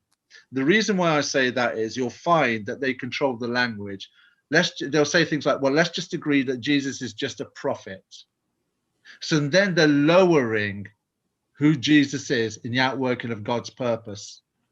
They'll very craftily turn around and say other things to take control of the situation, and it can sound or look like what they're doing is trying to find some commonalities. But the truth of the matter is they're making you, out of this fear of disrespecting Islam or offending Islam, they're trying to lower the role and minimize the role, position, and authority of Jesus and the Bible. So I never allow them to do that. You're in control, and you're there to tell them. They're not there to tell you. If they want to tell you, tell them to come around 3 o'clock on a Tuesday afternoon. Then you can come around and you can preach to me. But right here, I'm standing here preaching to you, so I'm in control. That's my attitude. Excellent. I think that's good advice, because we often get into these word game situations where it's like you say the Quran says one thing, they say it means another, and you just go in circles. So by taking the initiative, then you can kind of control the conversation, so to speak, and actually make it go somewhere productive. That doesn't mean that they'll believe you, but at least you'll be able to get your points across. Whereas if you let them to control the conversation, you may never get to bring up the things you want to talk about. I think when people are reading the Bible, they need to read with all seriousness some of the harsh truths that are in there. It's one thing to say, yeah, God loves mankind. Of course he does. Nobody would challenge that. Jesus makes it clear in John 3:16, John 17:3, or Matthew 28:19 and 20, Matthew 24:14, Romans 10:13, 14, 15. I can go on. But there are other scriptures that are just as important, that are very much, when Jesus speaks, you have to swatch up and think, hang on a minute here, he's being serious here. When Jesus speaks at Matthew 7:21-23, he's not talking about the world. Many will say to me that day, Lord, Lord, did we not prophesy in your name and do powerful works in your name and expel demons in your name? And I will say to them, get away from me, you workers of lawlessness. Jesus wasn't speaking to Muslims. He wasn't speaking to Hindus, atheists, or agnostics, or Jews. He was speaking to Christians. So even there are Christian denominations that Jesus is going to turn around and say, and this is Jesus speaking, get away from me. Then you got Matthew 7:13, 14, where it says, broad and spacious is the path to destruction. Many other ones finding it, whereas narrow is the road. Few are the ones finding it. Then you got the scripture, I think it's in First Thessalonians or 2 Thessalonians chapter 1, where it says, it's righteous in God's part to pray tribulation for those who are giving you tribulation in a flaming fire, as he brings vengeance on those who do not know God and those who do not obey the good news. Then you got Matthew 24:36 that turns around and says, just as the days of Noah were, so the presence of the Son of Man will be. For in those days, they were eating and drinking, men marrying, women being given in marriage, and they took no note until a flood came and swept them all away. so the presence of the Son of Man will be. So what's the point of what I'm trying to say? What I'm trying to say is few people are going to survive what's coming. The bulk of mankind are going to be slaughtered. Zephaniah confirms that as well. That's the reality. So it's Jesus says, seek out those deserving and stay there till you leave. We're not there to, I'm not going to waste my time with a Muslim that just wants to argue and try and win an argument. You know, coming off with embryology, coming off with like the universe is expanding, all this pseudo-scientific claptrap. I'm not going to waste my time with you. You know, I'm going to go for, it's a bit like, you know, using the analogy of an earthquake has taken place and you send in those people to specially trained, skilled, well-equipped people to find people that are inside the rubble. They've got sniffer dogs, they've got heat find detector equipment, they've got oxygen detection equipment, they've got equipment that can, the slight rustle of sound to see if there's anybody in, you know, and then they bring the machinery in with expertise to pull the concrete away and save those people. But if I come across a muppet that wants to waste my time, right, arguing about trivialities, you know what, Sunshine, I ain't got the time for you. I'm going to go off and speak to somebody who actually wants to listen. John 4:24, right? God is searching for such like ones to worship him, for God is a spirit. I'm going to go with what the scriptures say, not some sentimentality of, oh, but God loves everybody and we must love anybody. Yeah, you're true. That's right. But he also makes it quite clear, several passages have to be remembered. Don't waste your time. And quite frankly, to be honest with you, with the way the world is, a lot of people are a waste of time. But you've got to use your discernment to find the right person. And the right people are there. So until the end comes, we've just got to do our best to find the right person. Excellent stuff there. You know, unfortunately, in contemporary society, we often only preach half of the gospel. We preach the good news that Jesus came to save people, that God loves us and whatnot, but we don't preach the bad news. And without the bad news, that is that we are all guilty, we're all accountable to God, we all deserve destruction. The good news kind of is meaningless. It's that, I think it's in 1 Samuel 16:9 where it says about God, his eyes are roving, and it's not what the eyes, what the thing that appeals to the men's eyes, God sees with the heart. You know, we don't know who is going to respond to the message of the Bible. You don't know who's going to respond. All you can do as somebody as professing to be a follower of the Bible is do your best to present it. That, excellent. You know, because if you don't present it in the right way, you in effect could be putting a millstone around your neck, and like Jesus, you'll be pitched into. It'll be better for you to be pitched in the sea. So this is the other side of, you know, what you're saying there. It's a good message, but that message comes with responsibility. Ezekiel said that, you know, it's blood guilt if you don't tell people. And one of the comments in the notes there was throwing pearls before swine. Jesus has given you the counsel of how to do the ministry as well. He says, seek out those deserving. So he's giving you the responsibility to work out if you're wasting your time or not. He's given you the dignity to work it out. He's saying you work it out if you're wasting your time or not. If you're thinking you wasted time, walk away. He's saying that. Yeah, that's a good point, that, you know, God puts the responsibility on us to make that call. He doesn't just give us commands and we're supposed to blindly follow. He wants us to be active participants in his work.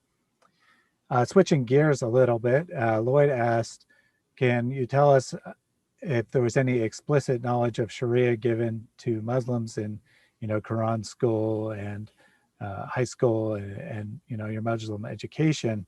And if so, which manuals do they read and what is recommended? It goes, it's different throughout the world. It's different depending what the community is, what type of Islam is there, what language they speak. It differs throughout the world. I won't comment on that. You have to bear in mind, I'm 52 years old now. The education I got when I was younger was mostly done in Arabic and in English.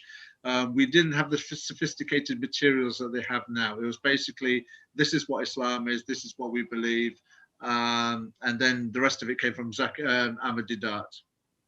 There was no Sharia at the time in the country, and whatever Sharia there was, would have been in places like London, Leicester, Birmingham, and such places, big cities where there was a greater Muslim population than where I was living at the time. I live in a town.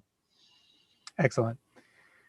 So Virginia asks, what's the current temperature of Christians in the UK? Are they waking up, or are they still steeped in liberalism? Very liberal, but I think sometimes, you see, it goes back to something that we were discussing before the show started tonight about who's running the planet. Yeah, I think that is something else that Christians have to take in mind, that the Bible makes it quite clear that Satan and the demons are running the show. It's their world. Everything that's being done on the world scene today is done to a plan. It's not chaotic. It's not like things are happening and the demons and Satan thinking, wow, that's great. Oh, wow, I didn't think of that. Oh, I didn't know that was going to happen. No, everything's going along to a well-orchestrated plan and agenda. I sometimes think that when you look at immigration, the history has told us many things about importing this religion of Islam. So, but they've still done it. So there must be an end game there. They know what the byproduct of importing Islam is. It's going to create schism. It's going to create tensions. It's going to create problems at every sphere, from school level to the university level to at place at work, and involved in politics and within your community. So for me, I think there's an end game there as to why they've imported it. There's an agenda behind it. So yeah, that's where I'm at. I don't know what the end game is and why, but I don't think it's by accident. Excellent. Talitha comments, I've heard a preacher say that the majority of those who he preaches sermons to are not really listening. It is the one or two that are truly seeking or listening that is gleaning what he is saying that he is trying to reach. Yeah. Would you agree with that attitude that when we go out and we do evangelism, that the vast majority of people probably won't listen, or they may listen, but they won't actually believe us or apply anything to their lives? But the few that do listen makes it worthwhile. Well, absolutely. And I think as well, you see, there's a twofold message, isn't it? One, you can find people that listen. Two, they've been given a warning. They've been put on notice. Yeah. So when the system starts to break down, those who haven't made the decision or have mocked or have derided or have chosen some other course of life will have to be accountable for their decisions. But they'll be able to look back and say, well, I had that chance, but I didn't take it. Notice what Thessalonians says. They did not obey the good news. Or what Jesus says in Matthew, they took no note. When you're living in a world that says you can have 100 variations of sex, right, genders, out of 2 chromosomes, you have to ask serious questions as to what's going on in the world.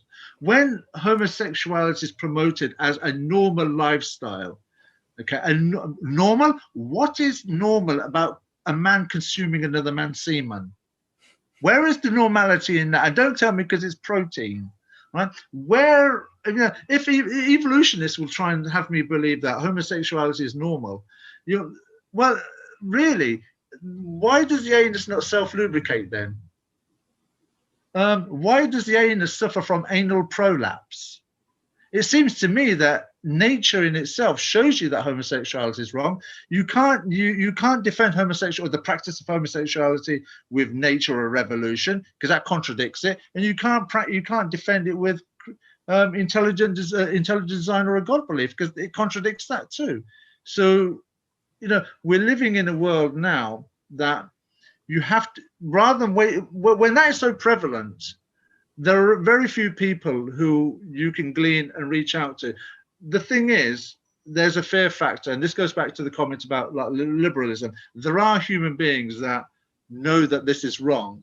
They know it's wrong, but they are very timid. They feel intimidated, pressured to have a voice to speak out against it.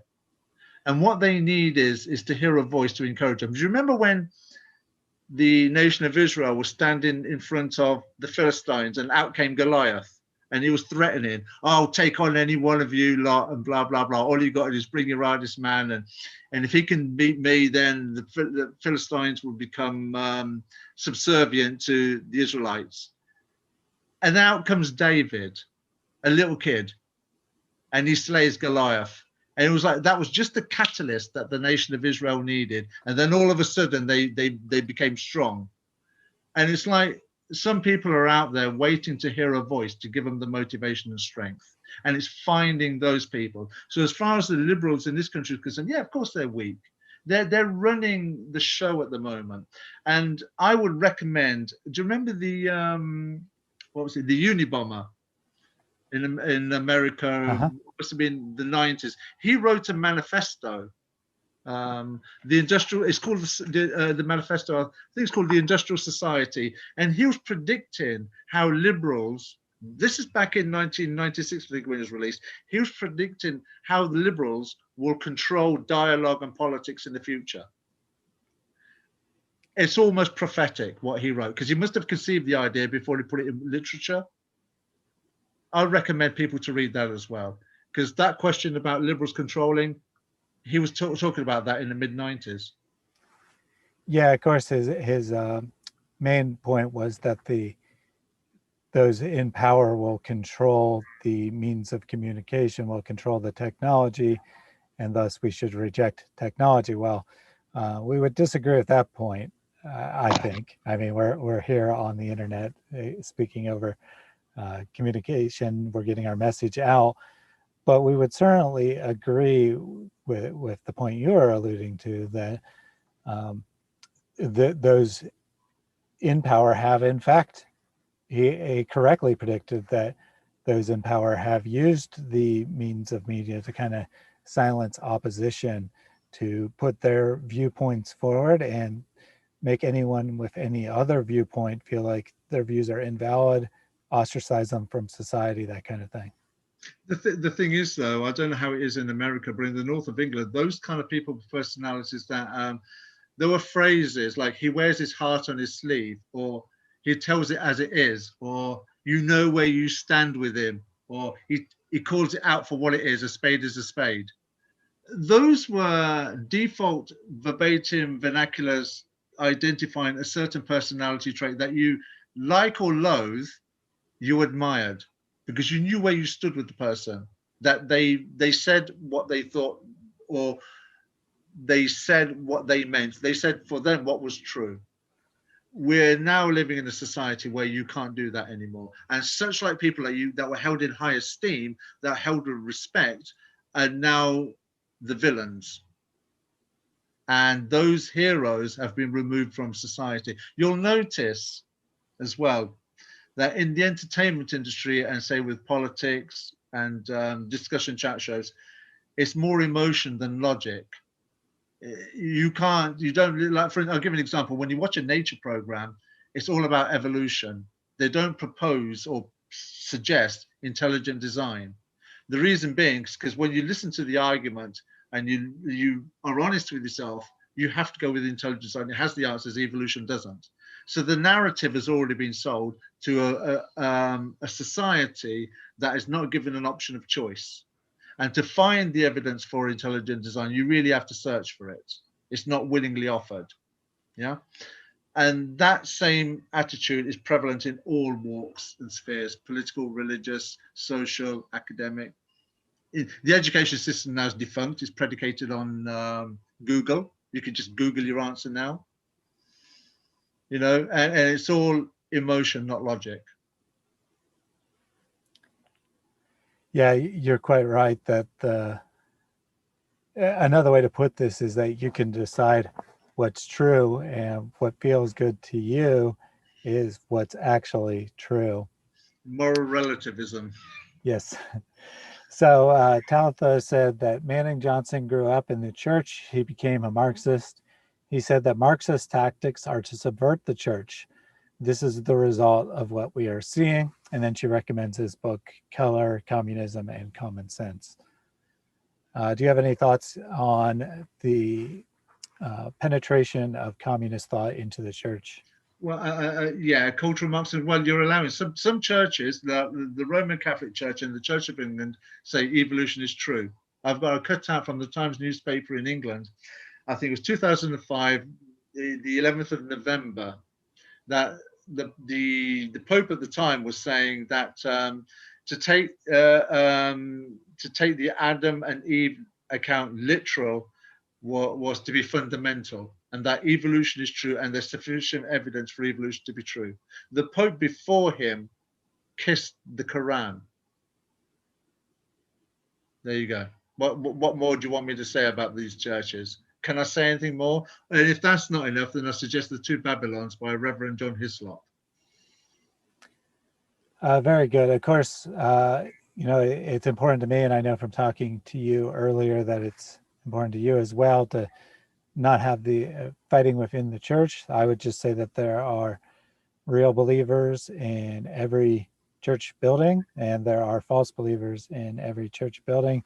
The actual church is the union of all people who trust in Jesus alone, not in any leadership that is given from their church above God. Tatuinen said that in her country, Finland, that they have a Christian politician who talked about what the Bible says about sex in public, and now she's been interrogated by the police multiple times. As soon as the charges are dropped, the prosecutor brings them up again. And isn't that sad that to teach what the Bible teaches is certain people use the legal system against you? I would just go over to that prosecutor and say, can I come over and have sex with your wife tonight?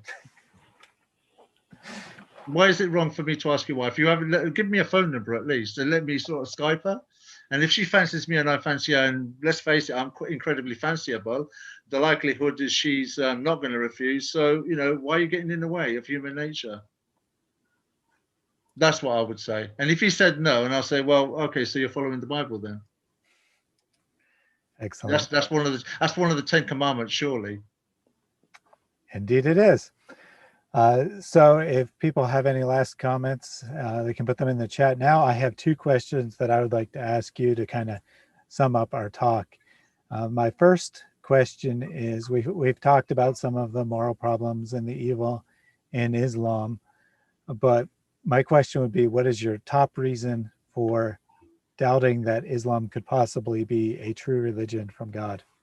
I think that's quite an easy one. Either the Bible has been corrupted and Muhammad's telling the truth, or the Bible has not been corrupted and thus Muhammad's a false prophet. It's really that simple. Yeah, excellent. The Islamic dilemma, as we call it, the Quran affirms the truth of the Bible and then it contradicts the Bible. So it's kind of false either way. Yeah. Either false in its claim that the Bible is true, or it's false because it contradicts the Bible. And then my final question, which I think would be a great way to end the show, is what is your top reason for believing Christianity is true? This may be distinct from the reasons why you came to accept Christianity, but someone who is honestly seeking accurate information, what would you say? What is the top reason that Christianity is the one true religion? I think when you've worked out, I'll go back to the beginning. It's all like a process of elimination. It's not one reason. Everybody has their own route. The Apostle Paul says, I planted, Apollos watered, but God kept making it grow. I think 2 Corinthians chapter 6, verse 3, or somewhere around there. So everybody's route to truth is different. God can use any situation if the heart is right to bring that person to him. If I was to make a suggestion, I would say it all comes down, there either is a God or there isn't. And it's for me, I think the process of elimination starts well there, because if you started straight away with the Bible, I don't think it has, and I don't want this to be misunderstood. If people have doubts about God's existence, then a study of the Bible is a mere academic structure. That's all. They've got to understand that there actually is a God. And once you've convince people that there actually is a God, and they can articulate and give you reasons why they believe that there is a God in existence, then all those questions about why God allows suffering, who is Jesus, Adam and Eve in the Garden of Eden, all those questions start to make sense on a different level than somebody who's wishy-washy about whether God exists or not, and is looking at the Bible and is merely looking at it from an academic point of view. Excellent. That's very well put. So along the same lines, what advice would you give to someone who may be watching now that is not sure what to believe, that they're seeking the truth? What would you say to do? I think there's a scripture, Proverbs 18:13, and it says, "He who answers a matter before he hears the facts, it's a shame and humiliation to him." Another way of putting it, and I heard this from a guy called Chuck Missler: condemnation before investigation leads to humiliation. Yeah. I think the best way to ever have a comment on a subject is to study the subject. Then you're in a better position to have a comment on it. We're living in a day and age now where too many people make comments about subjects they have zero understanding on. Right? People commented about intelligent design, they know nothing about intelligent design. People comment about evolution, they know nothing about evolution. The same could be said about Islam, the Bible, and all the other isms and schisms and communisms. The best way for somebody, if they want to know the truth, is take a half-hour study every week. Yeah, study the Bible, read it from the book of Matthew. Start there. Right. If you reject it, you're rejecting it based on what you've attempted to do, for yourself, rather than relying on somebody else. Because you see, when it all starts to happen, when this house of cards starts to fall, the only person you're going to blame is yourself. God's not going to blame somebody else for fooling you. He's going to blame you. He's not going to say, well, I'll let you off because Richard Dawkins told you about evolution. See, I would see, because just on that alone, right? Romans 1:20 says something really interesting. It says, for his invisible qualities are clearly seen from the world's creation onward, because they are perceived by the things made, even his eternal power and Godship, so that they are inexcusable. There is no excuse for evolution. There is simply no excuse. Now, I'm not a scientist, and I can see, right, whether through a telescope or a microscope, that there is no evidence for evolution at any level. These people, these educated people, these scientists, see it at a better level than I ever could at this moment in time. So they know more about how impossible it is. So if your belief system is based on what somebody else says, well, that's not how God sees it. You've got to make these choices yourself. You've got to come to conclusions yourself, and that's how you get the faith that's built on the rock mass and not the sand. And there's a difference. You doing the education work for yourself, searching for yourself, and not relying on any other people. Excellent. Very well put. When I'm having a conversation with someone, one thing I always do is I encourage them to not just simply believe what I'm telling them, but to go and investigate it for themselves. We have truth on our side. We're not afraid. We don't expect you to just believe our words because we say them. We say, go and look at the evidence. And if you look at the evidence and you've already made up your mind ahead of time, of course, you're going to see whatever belief you want to see in the evidence. But if you look at the evidence with an open mind, I'm quite confident that you're going to come to the realization that Christianity is true. The thing is, if people doubt that statement, then why do they think over 1 billion human beings follow Hinduism? If you're a Christian, you already know Hinduism is false. Do you think those Hindus have looked at their religion to see if it's true or not? Clearly they haven't. They are Hindus by rote. Muslims are the same. They are Muslims by rote. Evolution is the same. They're atheists by rote, so on and so forth. Because they haven't looked. And you will be like that unless you do the same. Yeah, definitely. Islam is based on authority. You learn what your teachers tell you, you repeat it, and that's the end of the matter. You're not supposed to think things through. You're certainly not supposed to go investigate other religions to see whether they have any truth in them. You're just told they don't, and that's the end of the story. The same thing is often true in atheism, that it's not the imams telling you what to believe. It's the quote unquote scientists, Yeah.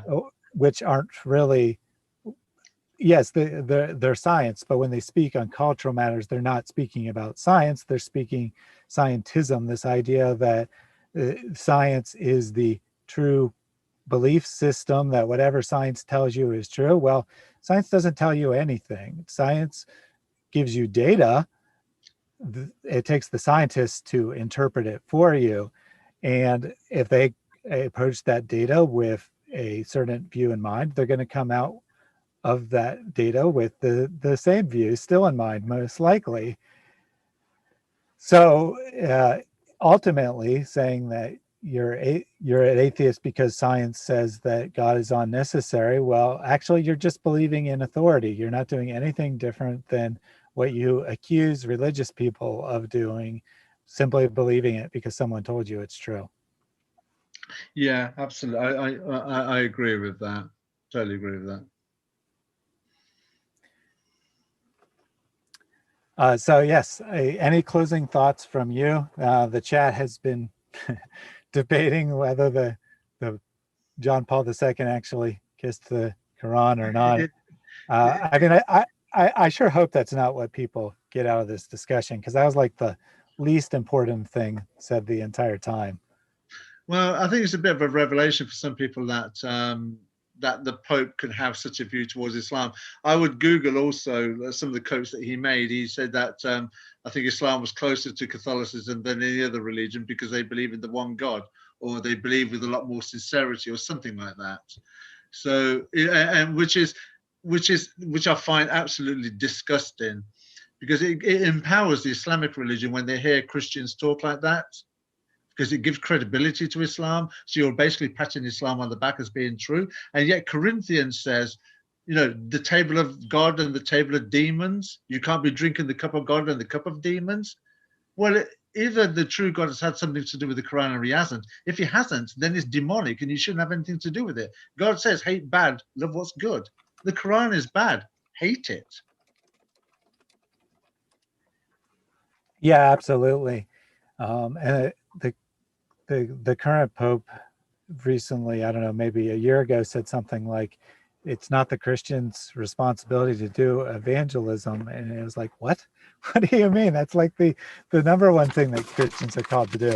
What he meant is that your first priority should be to live a good moral life and be a good example. And I don't disagree that you should do that, but you don't come out and say that a Christian shouldn't be doing evangelism.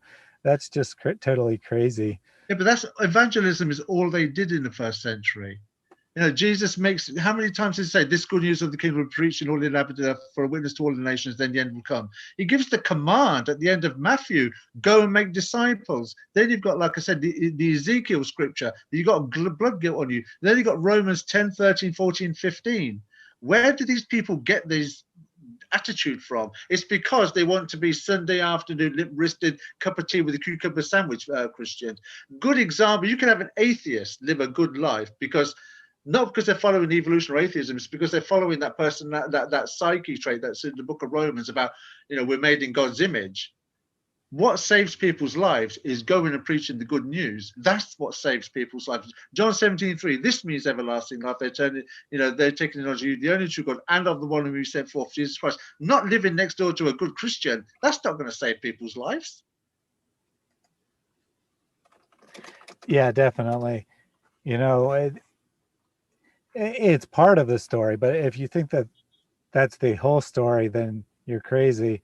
I'm actually going to be talking with someone by the name of Eric Hernandez on this Wednesday. And one of the things he said in a sermon that he pointed me to kind of give me an introduction to the topic is this fellow had a really powerful testimony that God overcame drug addiction in his life and totally changed his life.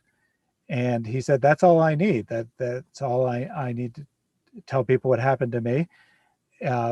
We go out and do evangelism. We play games with people. We have a good time. We feed them. And then I tell them my story. And he said, and Eric said in reply, well, if a Muslim did the exact same thing. Maybe his testimony is even greater. Maybe he was addicted to 10 different drugs and not just one, and he claims all overcame those.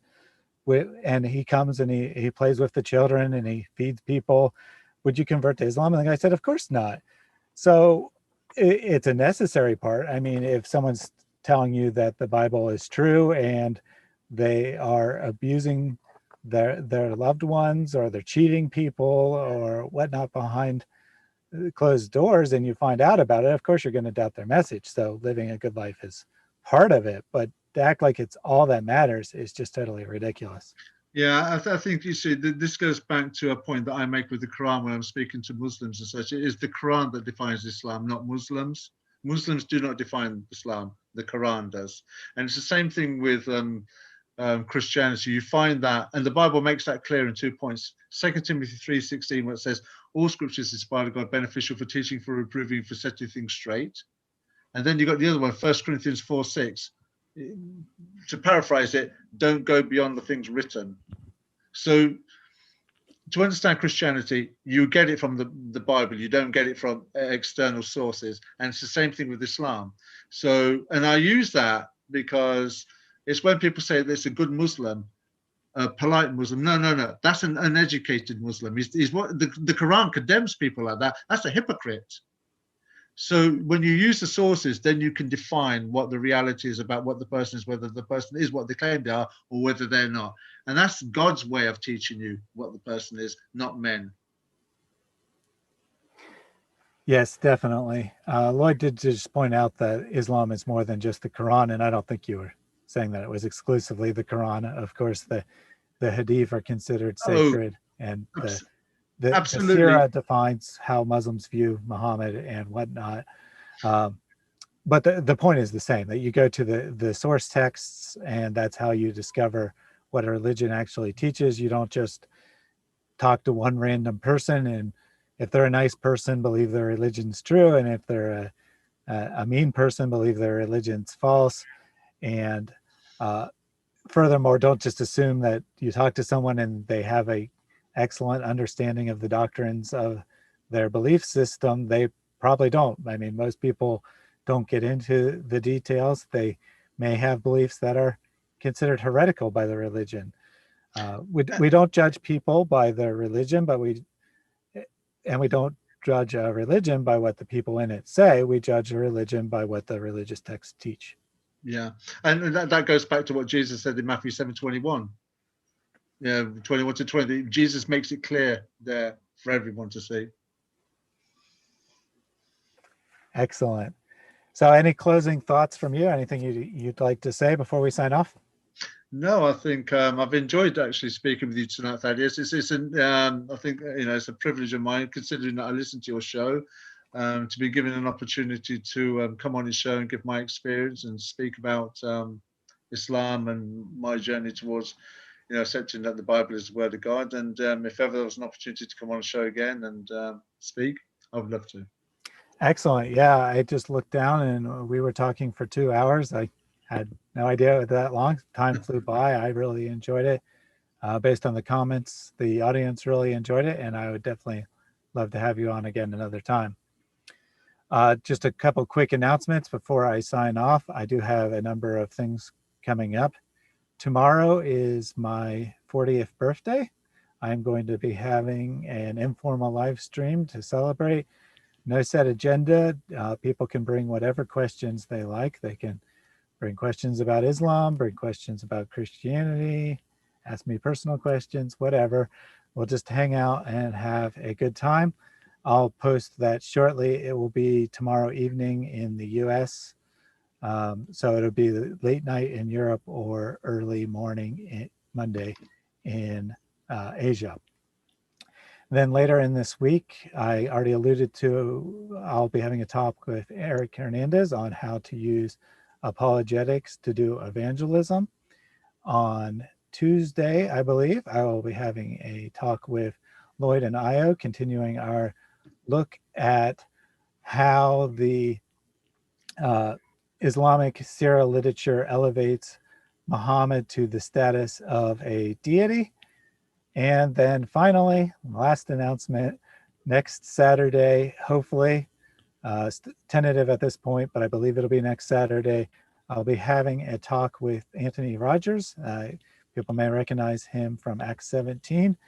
We'll be discussing how how Allah is made to be like a human being, how he's made into a physical being with body parts and whatnot, and why this can't possibly be symbolic if we take the Muslim literature seriously. So thank you all for joining us. Have a great rest of your day, whether it is just beginning or whether it is coming to an end. And thanks again to James for sharing his testimony and his excellent thoughts on a number of matters. Thank you to everybody. Thank you, Thaddeus. And I would like to thank the audience too. Thank you. Excellent. God bless everyone. Have a great day.